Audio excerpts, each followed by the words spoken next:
Great, thank you. All right, this meeting of the Board of Education School Facilities Improvement Oversight Committee is called to order.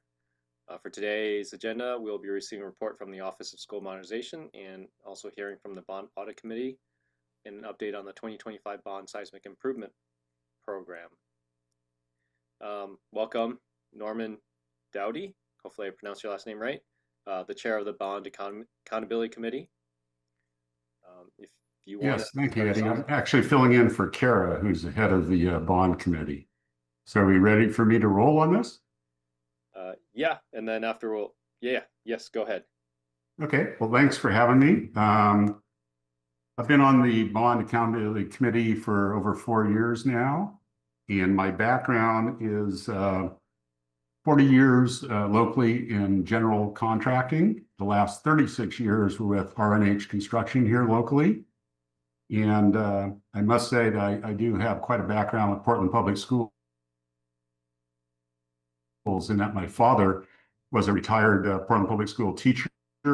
My wife and I both went to Portland Public Schools, as did our 2 kids. So I'm heavily invested and thrilled to see that the new most recent bond passed. That was a great accomplishment. So the meeting was held on April 23rd at Lincoln High School. And the meeting covered updates on 4 areas: bond program administration, 2020 curriculum, 2020 capacity, and 2020 infrastructure projects. Stormy also provided a verbal modernization cost reduction update. So going into the report, I'm just going to hit obviously some highlights. There's a lot of stuff here. Some of it was redundant from the prior report. So I'll just go through this fairly quickly. Stop me if you have any questions, or at the end if you have any questions. So the first item is whether the school district bond revenues are expended only for the purposes for which the bonds were approved. And based on the information provided, it appears that the school district is spending revenues only for the purposes for which the bonds are approved. This comes up from time to time in meetings, and it's apparent that they have procedures and processes that ensure that this requirement is met. Number 2 is whether the bond budget is sufficient to complete the scope of work as outlined in the voter-approved bonds. The 2012 bond program is 99.9% complete and estimated to be $483,000 under budget, which is great. The goal is to have this bond closed out by June 30th, which is coming right up, Stormy. The 2017 bond program is 91% spent and is approximately $67.8 million under budget, which is actually up from the $43 million in the January 25 report. So that's all looking good and trending well. Then there are some notes that specific to the 2017 health and safety projects, any funds not needed to complete certain health and safety scope get reallocated to other health and safety programs, so the full $150 million dedicated to health and safety is utilized as such. And it was noted that an additional $28.5 million of unallocated funds is available to health and safety projects and $104,000 unallocated for athletics. The 2020 bond program is 48% spent, so about half. Contingency and unallocated project funds for the 2020 bond program are approximately $83 million, which is 7% of the $1.2 billion total budget. So nice contingency holding at half completion. We noted that, and I want to emphasize, market dynamics are ever changing with items like local general contractor, subcontractor capacities, and macro factors like the international tariffs that will impact pricing and schedules. So as usual, a lot of uncertainty. Over the years of the program, it's gone through recessions, it's gone through pandemics, and prices and supply chains are ever changing. And we noted, as of the meeting, no funding is spent on the Center for Black Student Excellence, as you're all aware of. Stormy gave a modernization cost reduction update for the 3 high schools and noted that Jefferson, the CMGC, will be reproposed with RFP issued before the bond issue election and selection after the election. So I assume that is in process. Total savings were expected to be in the range of 33 to 67 million across the three projects. We asked, and they gave us a good answer that further savings are being investigated in areas such as contracting methodology, insurance, and auditing of the CMGC contracts. Item 3 is whether the projects planned, in progress, and completed will meet the scope of work specified in the voter-approved bonds. We reviewed the 2020 curriculum capacity infrastructure project updates, and the work meets the intent of the scope of work specified in the voter-approved bonds.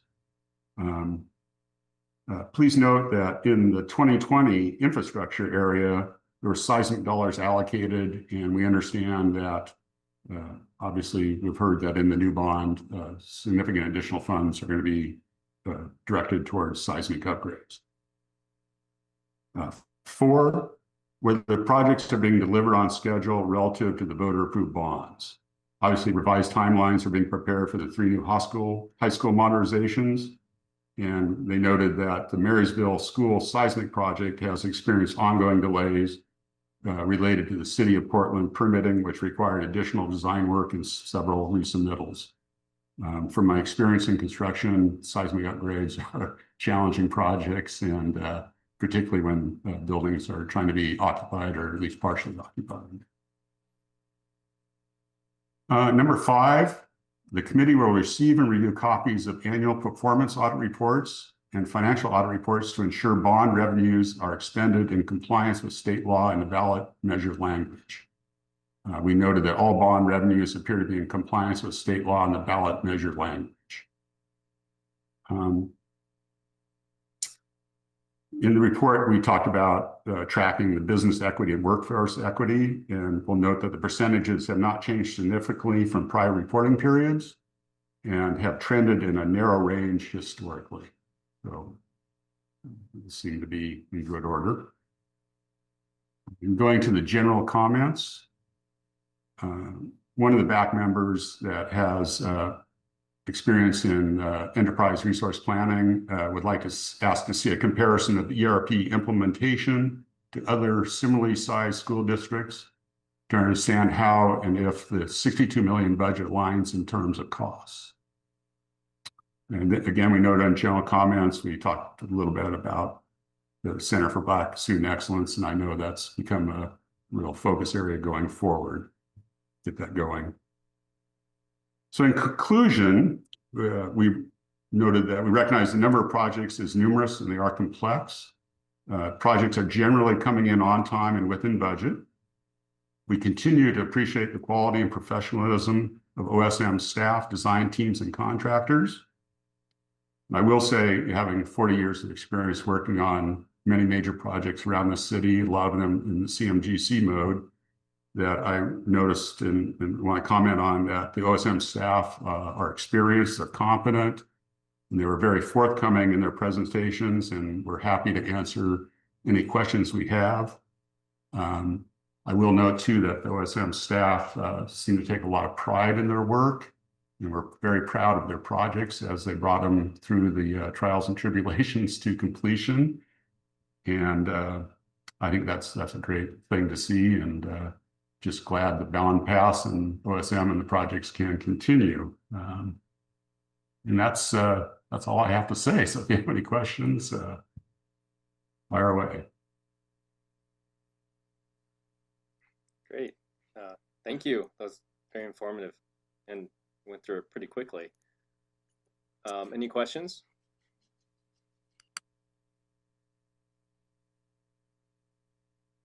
Yeah, I think a lot of the interest is in the 3 modernizations. A lot of what we went through in this last program were a lot of the other ancillary programs. And so, if there aren't any questions, I appreciate your time. I have a couple questions, and I don't, thanks for the report, Norm. Really appreciate the sort of overview of the committee's work. And these may not be questions for you, so I'll just throw them out there, and whoever might be the best person to answer, because it may be district staff. So feel free to deflect if that's appropriate.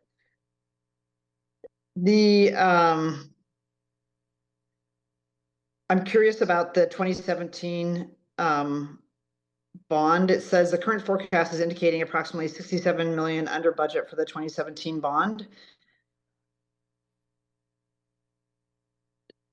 So having come onto the board right after the 2017 bond had been passed and been referred and passed, it was there wasn't enough, and so that's when we had to split up Benson and pay for half of it in the next bond.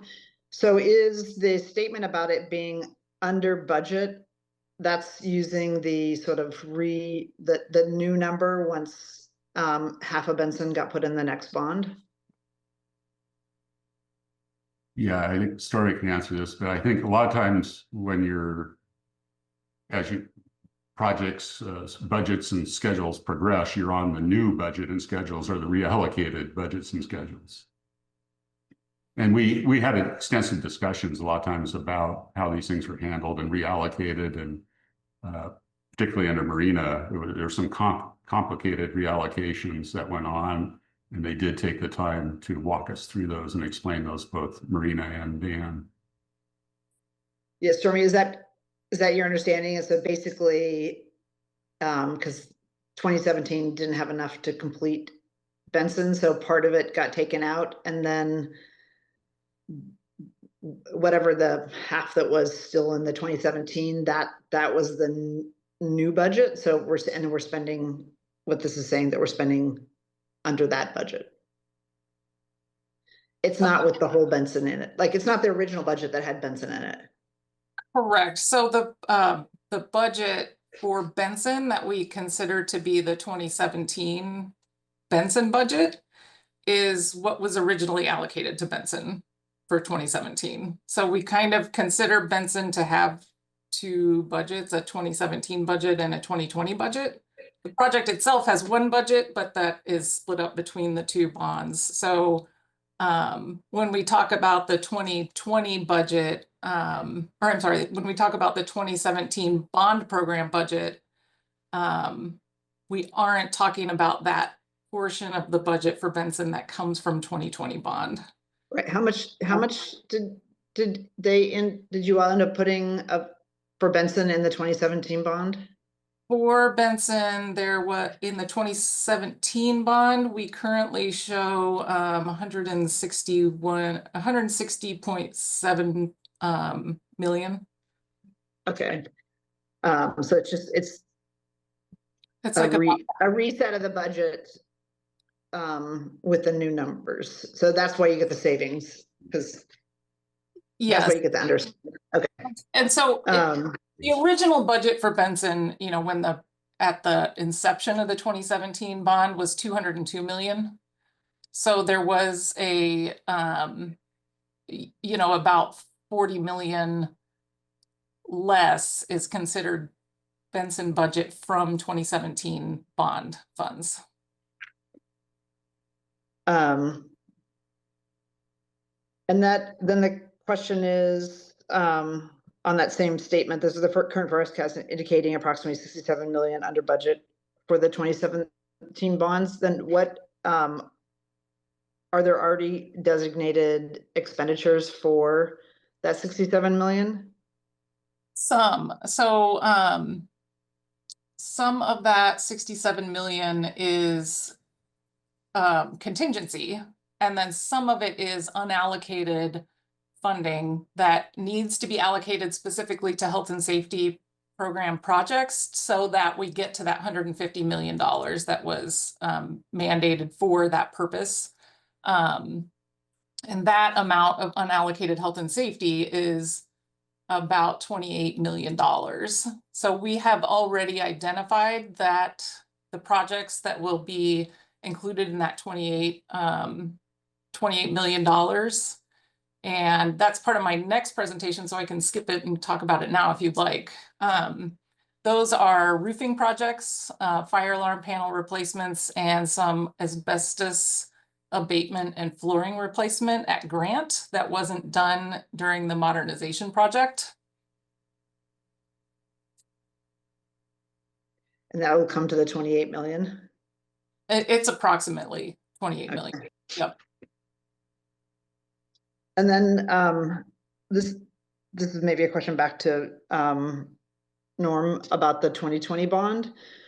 I'm wondering how much discussion there was about the Benson cost overruns and any sort of observations, recommendations from the Bond Accountability Committee?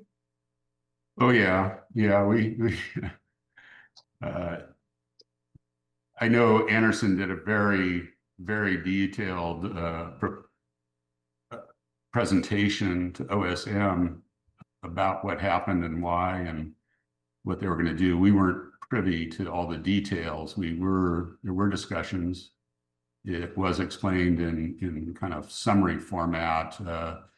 One of the big ones I know was steel price escalation. I think that was still during a period of time when there was a lot of some supply line disruption and cost inflation. And that project wasn't all new. There was a lot of renovation. And so there were some discoveries, I believe, as happens in a lot of major renovations. So I think it was definitely addressed, and you know, we're the bond committee, the bond program is so vast that and we have meetings once a quarter, so it's hard to deep dive too deeply into these, and we're kind of at a high level of oversight and trying to get into the nitty gritty of all the particular projects is kind of not feasible. So just maybe speaking to that, so along the way, did the cost overruns at Benson, were those shared, or was it sort of at the very end because of the cadence of your meetings only being quarterly? I was just wondering, like, when you all had visibility to the cost overruns. There again, I was 40 years in the industry doing major projects like the Adidas North America headquarters, the Wieden World headquarters, all which were CMGC. And a lot of the cost overruns were identified as preliminary budgets, were updated as the documents progress. And then there's usually a big flurry of drawing done by the architect and all the consultants. And so when it comes to the final number, there's a lot of new information that they hadn't seen before that comes up. So I'm not being apologetic for general contractors. I'm just the reality of it. So and under the CMGC program, the way it's set up with the American Institute of Architects and legally is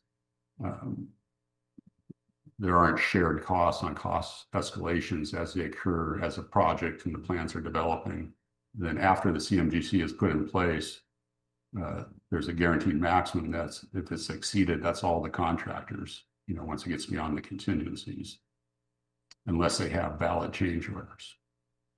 Yeah, I guess I was looking at it from like even like a much higher level, like just like when did you feel comfortable knowing when like the BAC of the flow of information that you find out like after the whole project was done, or did you did you have the reporting that shared that there were going to be cost overruns early on? Yeah, there was along the way budgets kind of go up and down, mostly up, and unfortunately. And then I know the Benson project particularly had a kind of a unexpected significant change order towards the end, which I know was being negotiated with the contractor.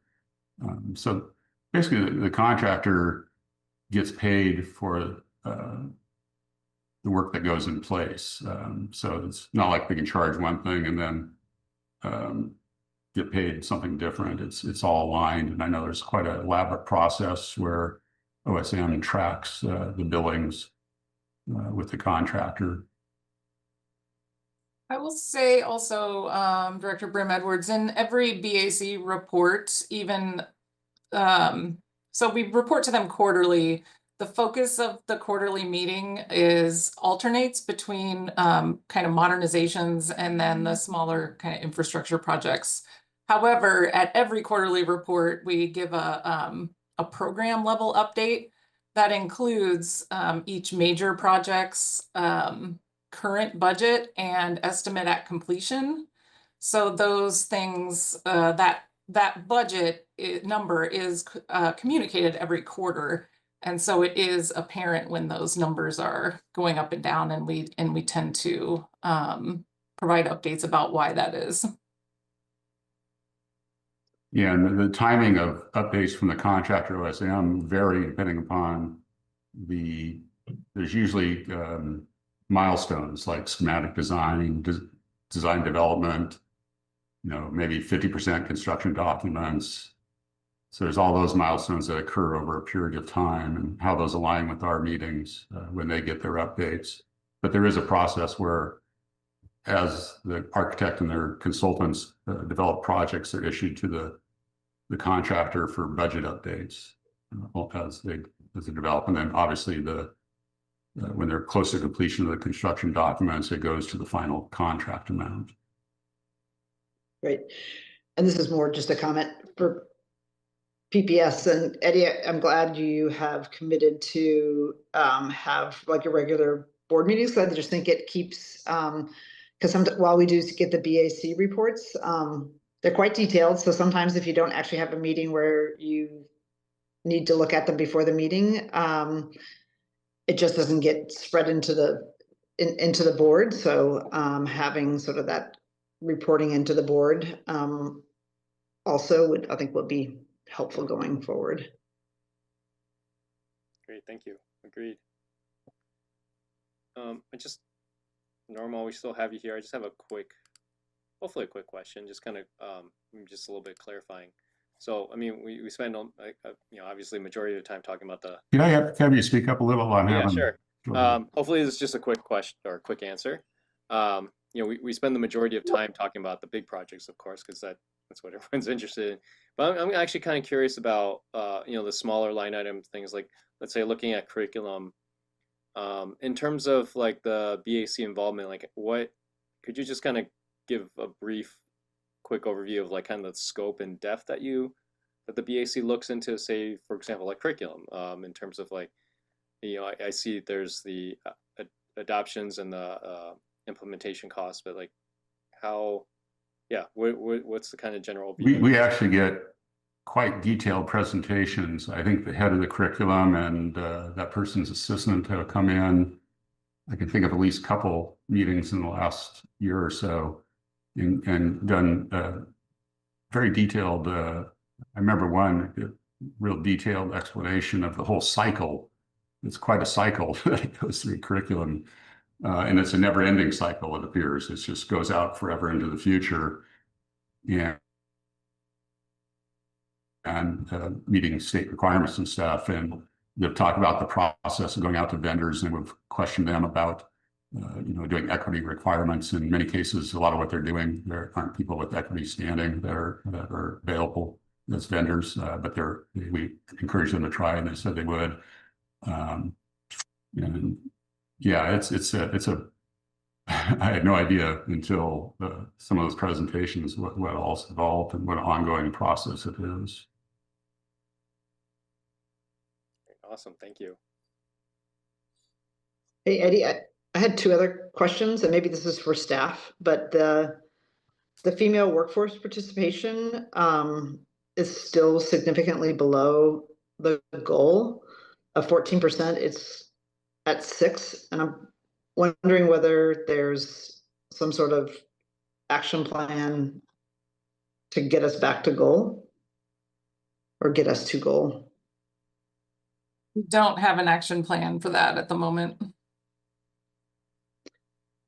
Would that be something in the 2025 bond planning that there would be some sort of specific set of strategies to try and, it looks like we're doing great on the minority workforce participation. Yeah. That is, so we're working on the execution plan for the 2025 bond right now. And so we could look into that, creating an action plan, and we've got our certified programs program manager here, Avtar, who can help us develop that action plan and then carry that out. We'll say that the industry's had just the percentage of women in the industry it hasn't really grown significantly over time for what reason I don't know. So at some point when you have a percentage like that, I don't know if that is what it is in the industry or if that's higher. And there needs to be more, focus on that. And I think the trades have tried to, and in particular, some of the large projects, the subcontractors tend to be large union outfits. And so that's kind of where the workforce flows through. And I know that they have made efforts, and it's been, ever since I've been in the industry, it's been an aspiration, to try to increase percentage of minorities and women in the trades. And frankly, it's had somewhat limited success over the 40 years I was in the industry. I've been retired for 5 years now. Yeah, 6% seems pretty low. So my other question is around this. Sorry, Julie, could I just follow up really quick on that one? Oh yeah, go ahead. All right, thank you. Yeah, Norm, I think you both kind of answered. I guess my follow-up question was just kind of like, what are some of the barriers that you've identified that prevent us from getting to that goal? And it sounds like one of them is just the general populace of the workforce. Are there any others? It varies from city to city and market to market and size and types of projects as to the people that have been trained up to the levels necessary. And I wasn't involved in that aspect of the business. I was more in pre-construction and then went into marketing and business development. But I know our people that were focused on the trades were pretty frustrated about the abilities to bring different, bring people into the trades that historically hadn't been. And there's been quite a focus for quite some time, and there has been progress, but not nearly as much as everyone wanted or expected there to be. One of the things I've been aspiring to do more of is have more interactions with my counterparts, and to have Avatar have more interactions with his counterparts and other public institutions in the area. Did we lose Director Bremenders, or is that just me? Here she is back. Okay, is to because we all have goals around this, and we're all reporting those goals, and so I think we need to collaborate with them more to understand if they're doing better than us, what is it that they're doing that we can implement here. If we're doing better than them, what can we offer to them as far as ideas go for that? So I think that's another, right now it's an untapped opportunity and resource for us. A number of years ago, one of the committee members was actually very involved in the Beaverton school district when they were doing lots of schools. And he commented that part of public school percentage he's seeing were very similar to what he was seeing in Beaverton, just as a reference point, right or wrong. Okay. I hear that PCC is a real leader in this, so I've been meaning to, kind of catch up with them and see what's the secret sauce there. You could also check with your neighbors on the first floor of this building.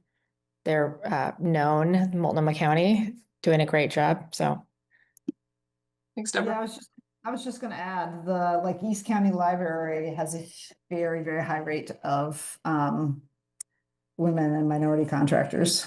Maybe that's where they all are. Maybe, yeah. So I'm sorry, I had to switch gears here, but so I don't have my camera on. But the other question I had is there was a statement about the Jefferson, Cleveland, and Wells modernizations. They're saying that they're currently on hold in the direction of the PPS board to study cost saving strategies. Is that a trailing? I'm assuming that's a trailing comment that there's things are moving ahead that the board hasn't said to hold. I mean, my assumption is that planning is moving ahead and you've realized some cost savings on the projects and you're continuing to move ahead and looking for cost savings, but the projects aren't on hold. That's correct, yes. That's more of like just an older statement. Yep. Okay. Yeah, the BAC meeting was in April, so a lot's happened since then. No. Those are all the questions I had. I had a couple other things that are unrelated to the BAC about the bond. Okay, if there's no other questions, I'll go have dinner. Thank you, Norm. Okay, thank you. All right. Next up, we'll hear from Stormy Shanks. I'll let you take it away, Senior Director for the Office of School Modernization. All right, thank you. I'm going to share a screen. I've got some slides that just have bullet points that are just notes from the actual quarterly reports that were in there. So these are just visual aids. They don't include any information that's not already in those reports. Can you can see the screen now. Okay, great. Okay, as Norm noted, the 2012 bond it's nearly spent. There's about $480,000 of funding remaining in that bond out of $548 million. We have identified a couple of follow-up things at Grant on the fire protection system that need to be corrected there, that we're going to use most of that funding to complete that project this summer. And then, so we won't be closed out, unfortunately, at the end of this fiscal year, but hopefully before the end of the calendar year. And then in 2017 bond, we've spent 91% of the $942 million budget. And as a reminder, budget does include bond funds, but it also includes funds like grants, interest, bond sale premiums. So the budget amount is larger than the amount of initial bond funds. The Benson project achieved the contractual substantial completion, and final completion is expected this summer. The project is in the closeout phase, and we're managing claims on that project right now. Lincoln is complete, and about $6.9 million is expected to return to the program to be allocated to other projects. And the 2017 health and safety program, the water quality projects are complete and the contracts are closing out. That whole program ended up very far under budget. We have sent millions of dollars back into the health and safety program to be reallocated to other health and safety projects. And same with the lead paint program. That program is wrapping up this summer. We completed a roofing assessment of every roof in the district, all of our schools, and that roofing assessment output was prioritized, and we've identified the 4 highest priority projects to complete, and those funds have been allocated to those projects. Then we're also going to be funding 10 fire alarm replacements at 10 sites, and then the asbestos abatement and flooring at Grant that I mentioned. For our 2017 athletics program, the Roosevelt Grandstands expansion, the architecture and engineering contract is in process right now.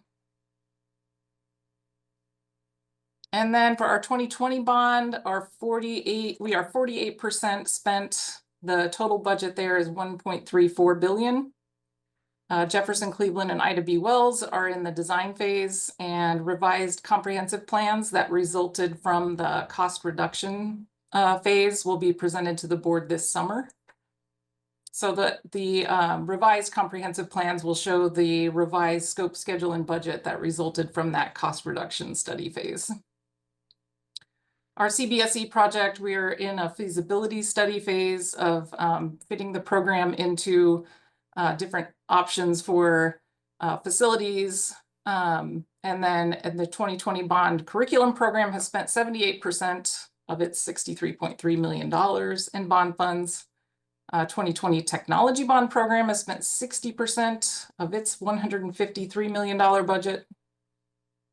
And then for our infrastructure, our ADA and SPED program will be completed this summer. So that'll be ADA and SPED upgrades in all of our school buildings across the district. So the identified scope for 2020 bond will be done this summer, which is a really big accomplishment. Our seismic work for 2020 Marysville is a complete seismic retrofit that we received an SRGP grant from the state to help us complete. That'll be done in summer of 2026. So that has turned into a 3-summer project. So this summer's construction will be summer number 2 of 3. Stormy, can I ask a couple questions about this? Sure. On the curriculum program, it says it spent 78% of its bond funds. I thought that the reporting that we'd had is that they'd spent over, and so therefore there was some non-bond funds that had covered some of the curriculum. And I think there are things that were not, we couldn't use bond funds for, but I thought we had utilized all those funds. So when the 2020, what was supposed to be the 2024 bond in November of 24 was moved to May of 25, there was a gap in time. So the curriculum program, they had planned to spend their funding up through November of 24. When they found out that there was going to be a gap until May of 25, they said, we need funding to cover the curriculum spending that we had planned during those 6 months. So we allocated contingency funds from 2020 bond contingency into the curriculum program. And we did a similar thing with the technology bond program. So their bond number, I can tell you if you're interested in what the difference was. I think it was about 9.8 million that was transferred from contingency into curriculum. They do have additional funds outside of bond, but this isn't any of that. We stopped tracking that because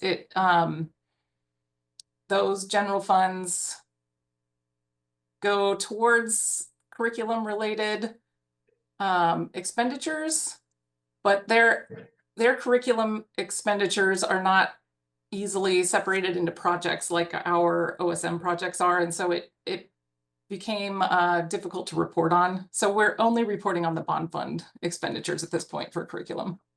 So the 78% of the 63 million, is the 9 million a net add, or it's just moving the money into different pots? So let me get another document open here. That might help.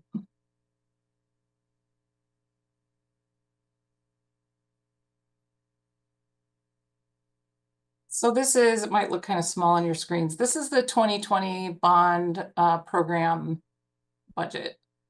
What happened was this number of bond funds has stayed the same, the total number of 1.3 billion. What we did at the end of the year last year, November of 24, is we took about $10 million out of this contingency fund and we moved it up to this curriculum number. So you can see that their original 2020 funding was 53.4 million. And now their bond funds are at 63.3 million. So that's where that a difference in their original budget to their budget now came from. Okay, that's what it was confusing because I was remembering a lower number. So they basically just added $10 million to the curriculum? They did. Because of the increase in time that the 2020 bond would have to cover for curriculum adoptions. Okay. Then my other question, I just want to make sure I understood it. One of the things in the 2020 bond was that all PPS schools, the main floor would be ADA accessible. Did you say that would all be done at the end of the summer? Yeah, end of this summer. Yep. Oh, that's great. Yeah. Yeah. 90 schools. Very cool. Yeah. Yeah. That's a big That's- milestone. Yeah, it's a lot of a lot of ramps, a lot of you know, parking improvements, sidewalk improvements, handrails in the insides of buildings, replacing a lot of door hardware. Because doors need to be, you need to be able to open them with a certain amount of force. And what we found was that the doors contained asbestos, so a lot of the actual doors had to be replaced in order to replace the hardware. So it was a real significant project across the district. Speaking of doors, did all the interior doors, classroom doors get inside or interior locks? Did that project get completed? I don't know the details of that.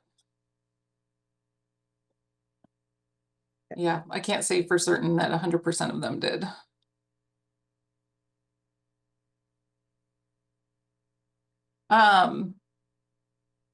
Our mechanical projects, Bridger and Kelly mechanical upgrades are complete. And then the Lent mechanical upgrade will complete this summer.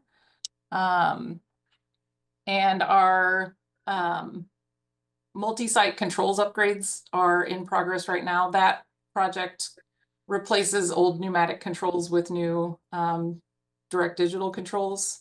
And then the Harrison Park Middle School conversion has reached substantial completion, and it will achieve final completion this summer. And we're hoping to have our next BAC meeting at Harrison Park, actually.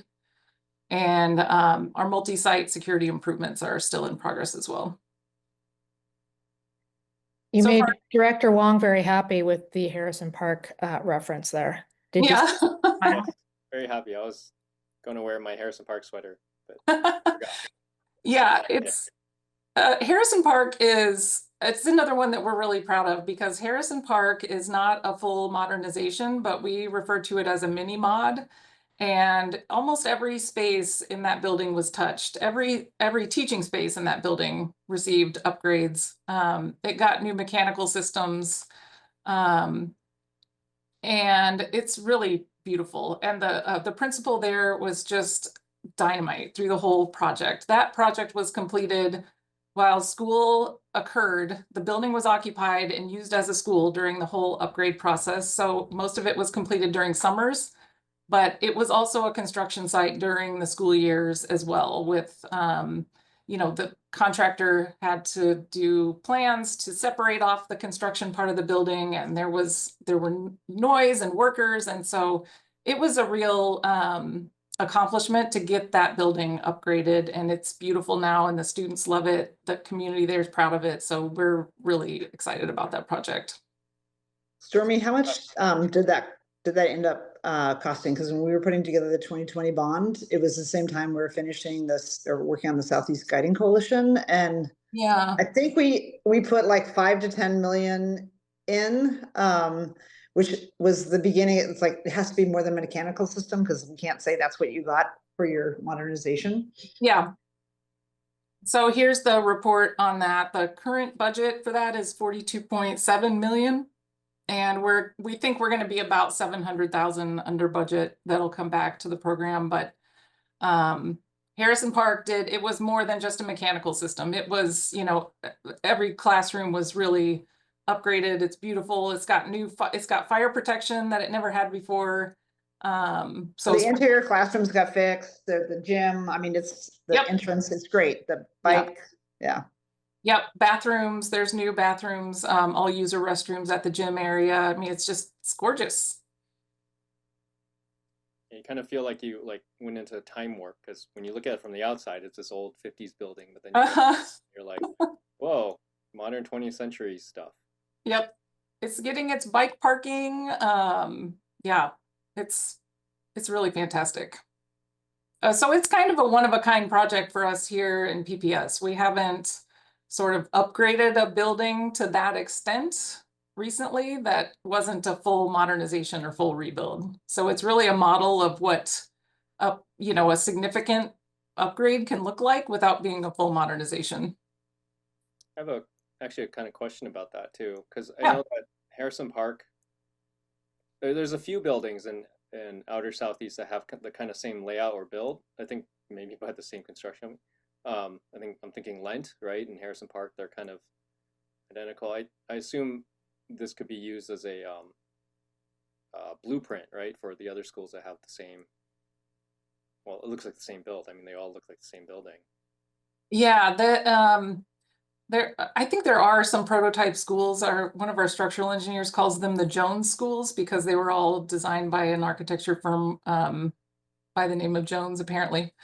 So it could be kind of a model in that way. We always have to consider the uses, you know, some of these schools are elementary schools, and Harrison Park has had, since the time it was built, a lot of additions. So there were, you know, I think 4 or 5 different years of major additions onto Harrison Park. And it's being used as a middle school now. So we'll have to consider the use and the sort of changes that have been made to these buildings since. But yeah, we can use some of the concepts and some of the things that we learned about what the drawings looked like at the time compared to what actually got built at the time. We've learned some lessons about that from doing Harrison Park that we can apply to those future schools. Yeah. Eddie, you're right. It's the exact same floor plan as Lent's.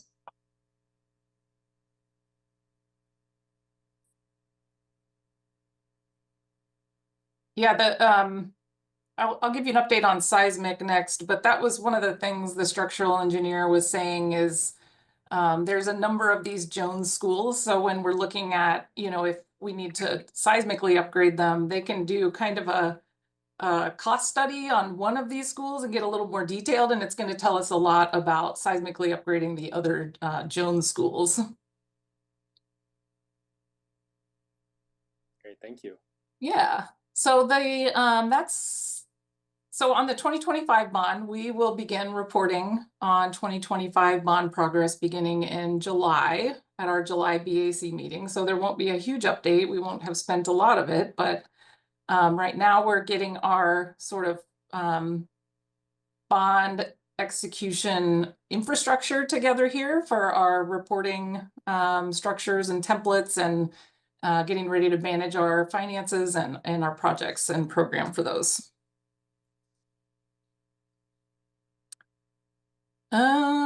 Okay, the seismic upgrades.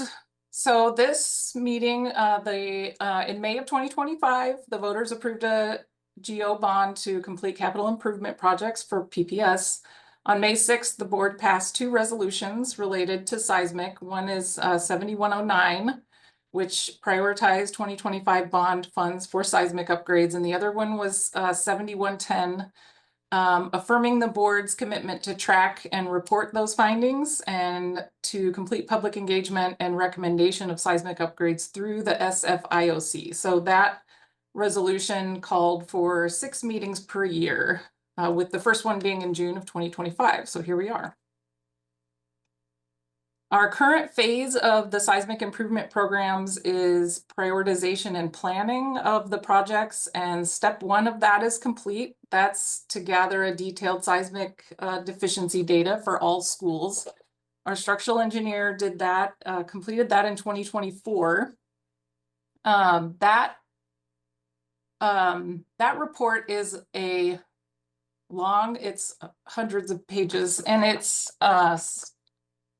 detailed and technical seismic deficiency data and cost data. It is an accounting of the deficiencies and the costs. It did not include any kinds of prioritizations or risk assessments around those deficiencies.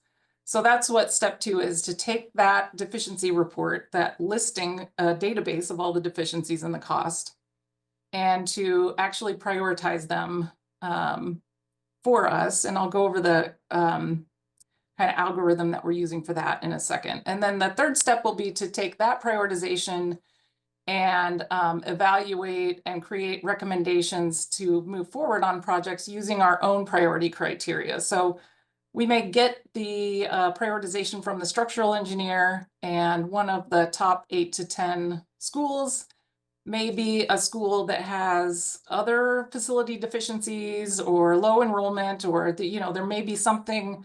We're going to feed that information into the school,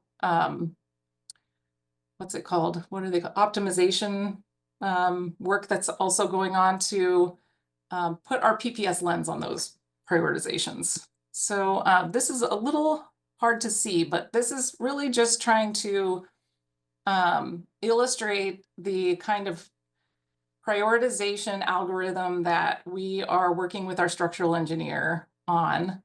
And so over on the left side is all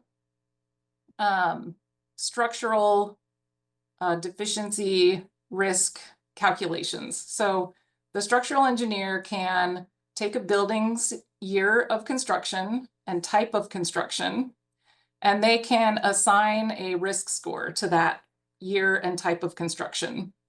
Then they will adjust it based on actual, individual building factors. So they will adjust the risk score based on if we've done a partial upgrade of the seismic system in the building, or if there are small pieces that are structurally more riskier or less risky in that building part. And then we're applying an importance score, and that importance score is around, does the structural deficiency affect an assembly area, or does it affect a storage room or a boiler room? And then the Title I status, TSA, CSA status of the school is part of that importance score. And then off to the side, we're having them consider what are low cost and high safety return projects that we could do. If there is a URM wall in an assembly area at a school, that may be correcting that single deficiency, may be a low cost but high payoff item to correct. So they're going to roll these factors up into a priority list of all the deficiencies in all of our school buildings. And we expect that report in July. The next phase of seismic will be our execution phase. So we'll take the prioritized seismic improvement projects that we identify, and we will execute them according to our standard operating procedures for bond-funded construction programs. And we'll establish some KPIs related to the program that we can report on, and accountability and transparency will be provided through these bi-monthly updates to the SFIOC, quarterly status reports to the Bond Accountability Committee. We will have a 2025 bond seismic improvements website where we share the data, the prioritizations, and our progress. And the seismic improvement program will be included in our annual bond performance audit that will also cover the whole of the 2025 bond performance. So that's what I have for you today.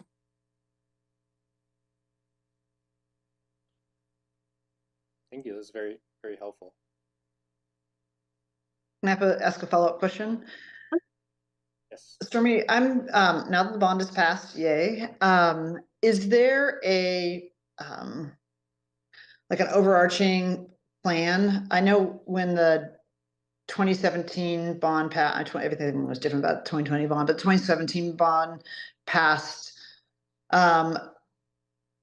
We developed essentially a sort of multi-year at a very high level, like when projects were going to move, because obviously everybody wants their projects to move on July 1 or as the bond passed. Yeah. So a lot of questions are coming in about just the timing of things. Most common, obviously, the big three high school projects, but also like the athletic improvement projects. Is there a sort of draft timeline of when those might go, or what you all are thinking are sort of the optimal timeframes at a very high level? It's something we're working on. We're working on drafting a bond execution plan right now that would include the proposed schedules for all of the programs. So not just the modernizations, but for athletics, for deferred maintenance and priority scope, and for the seismic program. Those are the major construction related programs. And then we'll expect the same from the technology and curriculum program managers. So we'll get their input and get that into the execution plan as well. And so what I would like to include in that execution plan is some KPIs and maybe some kinds of reporting templates or general expectations for the reporting for every program that's in there, that so that we're reporting on the scope, schedule, and budget for each of the programs. Great. Thank you. Yeah.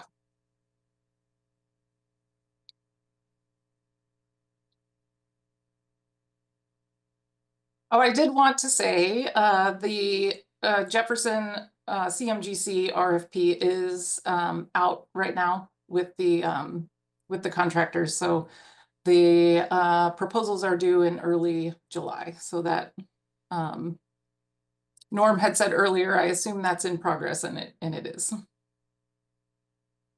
Great, thank you. That was actually going to be my question. Okay, great. Any other questions? Maybe sorry, just on that last note, can you so that's out there, then describe the next couple steps. So for the procurement itself, or for after the procurement? For the procurement itself. Okay, so what happens is they have a certain amount of time to develop and send their proposals back, and so they will send those to us in early July, and then we score the written proposals, evaluate them and score them, and then there's a short list that we interview. So then we go through those interviews, evaluate and score the interviews, and then the contract is awarded. And what they're responding to is the revised building plan? Yeah, so what they're responding to is the RFP itself includes, your proposal needs to answer these questions or demonstrate these qualities that you have. And they will have access to all the publicly available information about the project. So that's what they're responding to is basically the publicly available information about Jefferson and what's in the RFP itself. And I'm assuming that includes whatever the most recent adjustments that were made. It includes, a broad description of the scope of the project, and that reflects the output from the cost reduction study. Okay. We don't include like sets of drawings or specifications or anything like that at this point, because we don't have it. Those aren't up to date with what was decided from the cost reduction study. But for example, they would know that they would be building an all-electric school. Yeah. Yep. And the proposals aren't, because this is a CMGC process, it looks different than a design bid build process. The proposals are, they are proposals, they're not bids. So they are not submitting a cost, like a GMP cost at the procurement stage. What they will submit is a fee proposal. So the fee is expressed as a percentage of the future guaranteed maximum price amount. So they will submit in their proposal what their fee for this project would be.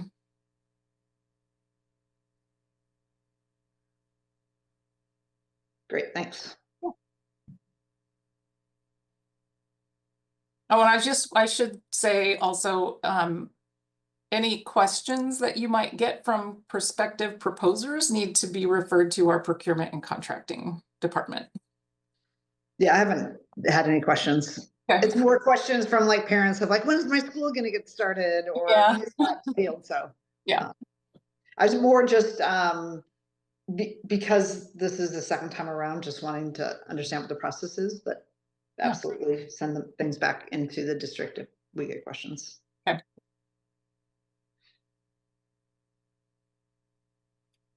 Awesome, great.